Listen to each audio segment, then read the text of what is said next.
So let's have a quick look at what Service Link is and a navigational overview.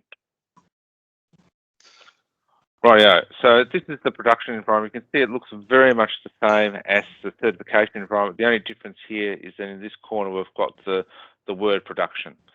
So we'll go through this screen. This is what we call the main pipeline view, and it starts over here from a pre-work order or a ticket all the way through in the middle for the open work orders through to the right-hand side, where you've got some of the post-work order stuff after it's been closed and invoiced. Now, each one of these boxes is broken down a little bit more. You can see here in the open work order stage, we've got a big box here, which is your work in progress. You've got another box here, which is finalising, and another one with corrections and monthly work orders. You'll spend a lot of your time as coordinators in this little space here with the work in progress. Now you can see that the work in progress box is broken down even further into a number of categories for the days since last labour. We've got work orders which have got no labour. We've got work orders which haven't had any labour added in the past 3 days. We've got 3 to 7 days and then over 7 days, and a total down the bottom. We've got it split up into no warranty and warranty work orders. And we've also got a green tick and a little red no smoking sign there. The green tick is for work orders which don't have any held ups, and the red one is for ones which have got a held up associated with it.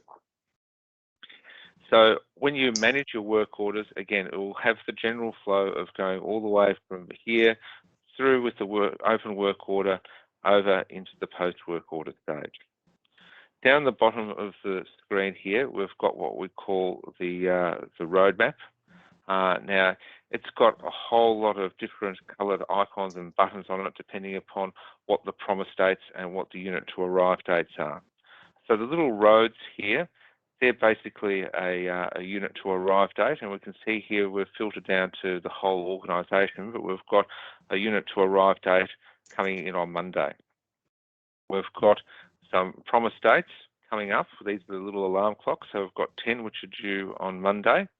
And we've also got some held ups. These little red ones here with the crosses in it, these are work orders which have got held ups, which have got a date set there which we need to review. Back here in the past, everything backs up on the Friday or a couple of days there. So that 1,591, that's not saying there's 1,591 due on the 4th. That means that there's 1,591 due prior to the 4th and including the 4th. So that is a really helpful little tool to give you a bit of an idea of what's coming up, what's happening, and what you need to work on. Over here on the right-hand side, we've got an availability pie chart for technicians. So this shows how much time we've got available for technicians to schedule. Look, to make this a little bit more meaningful, what I'll do is I'll come up here to the filter box, and we'll just filter down to the Burnie branch. If I can find Burnie. Be down, yep. And we can press filter. Oh, that's a little bit more manageable. Right, so you can see here that for today, we've got about 50% of our technicians scheduled for revenue work, 11% scheduled to internal work, and about 36% which haven't been scheduled or are actually available at this point in time. We can look at today, and we can also look at tomorrow. This little chart down the bottom here tells us how close we are getting to the header estimate value on that particular work order. So the ones which are red are over the headed estimate value, the ones which are green are under, and the ones which are yellow are approaching. So this gives you a good way of managing the work order, provided that you do keep on maintaining those header estimate values. So this will give you a realistic value.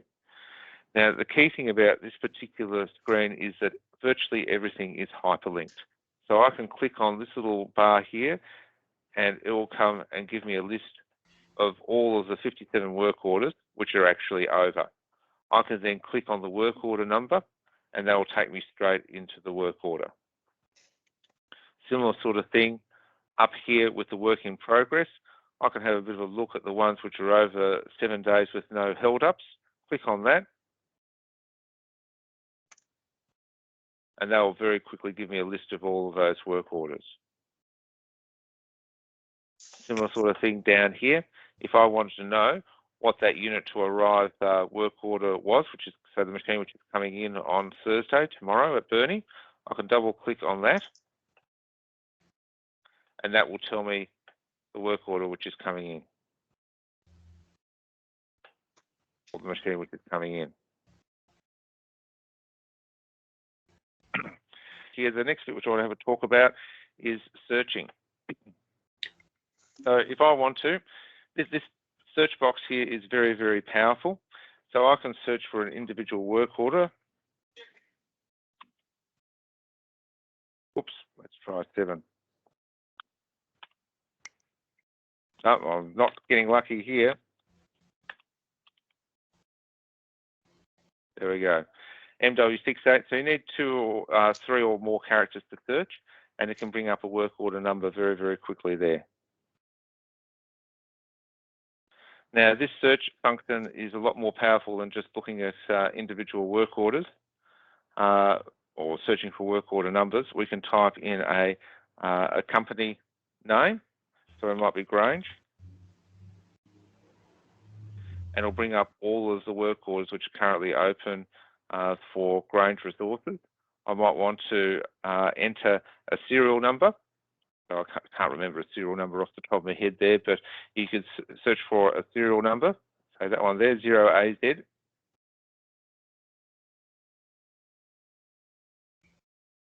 Come on.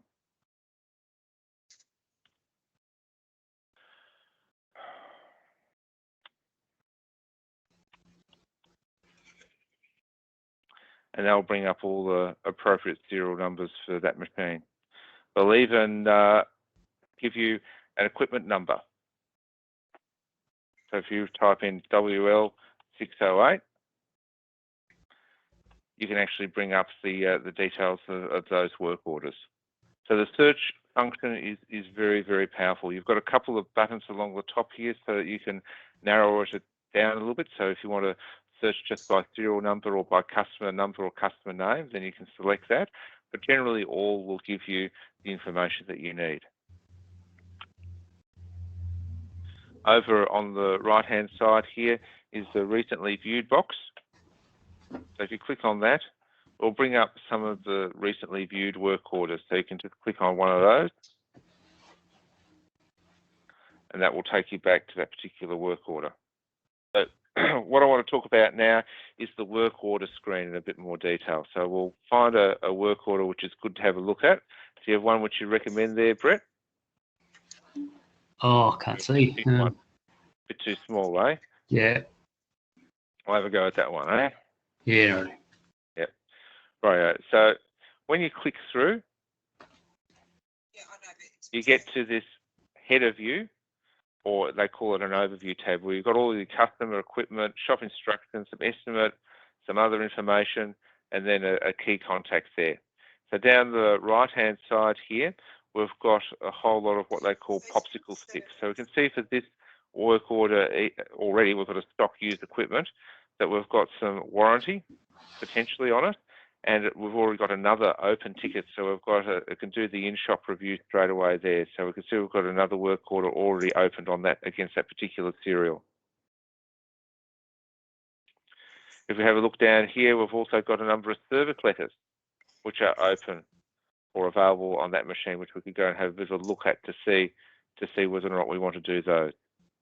So there's a lot of really, really useful information down the right-hand side of the overview screen, which we can get access to really, really quickly, whereas before you had to probably muck around in a couple of different systems in DBS and look at a couple of websites to get that sort of stuff. So very, very easy to access that sort of information.